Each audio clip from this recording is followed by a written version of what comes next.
story is called The Field of Buttercups. One spring day in Ireland, Michael O'Leary left his house. "I'm off to the village, Mother. I'll be back for lunch." Off he went down the road, and as he walked, he noticed a sound. Tap, tap, tap. Tap, tap, tap. What was that? Tap, tap, tap. It came from over the low stone wall that ran along one side of the road. Michael tiptoed over to the wall and peered over the other side, and there he saw a wee little man all dressed in green. In one hand, he held a shoe with a silver buckle. In the other hand, he had a tiny silver hammer, and tap, tap, tap, tap, tap, tap. He was hammering a tiny silver nail into the sole of that tiny shoe. Michael O'Leary knew that he was looking at a leprechaun, a wee magical creature who makes and repairs shoes for fairies. For that service, fairies pay leprechauns in gold. Leprechauns love their gold. They keep it and hide it.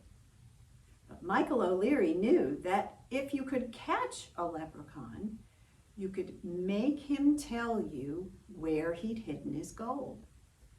So Michael leaped over the wall and grabbed the leprechaun by his arms. "Oh, whist! Let me go! Watch out for that thistle! You'll step upon it!" "Oh, now," said Michael, "you won't distract me that way. Tell me where your gold is hidden."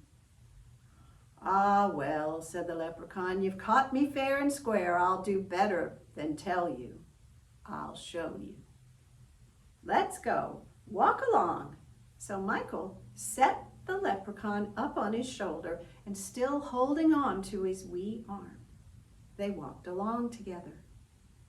Through the meadow of tall grass they went. "Up this hill then," said the leprechaun, and up the hill they went and down the other side until they came to a field that was completely covered in buttercups. The bright golden daffodils bobbed their heads in the breeze.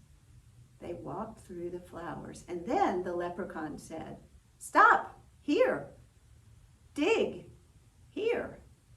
And he pointed to the clump of flowers at Michael's feet.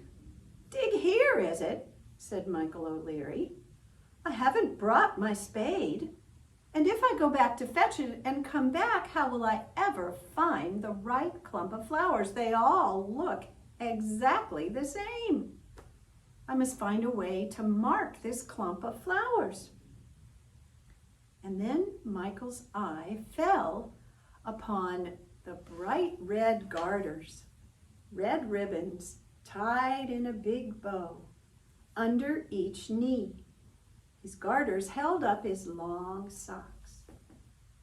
Michael untied the bow on his right leg, and holding it up in front of the leprechaun, he said, "Now if I mark the flowers with this ribbon, will you promise not to move my mark?" "Aye," said the leprechaun, "I promise." "Very well," said Michael, "I'll let you go."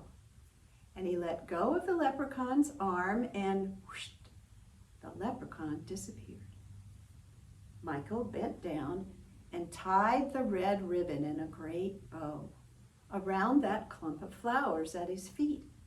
And then he hurried away back home.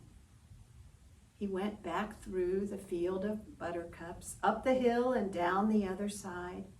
He swished through the tall grass of the meadow and leaped over the wall.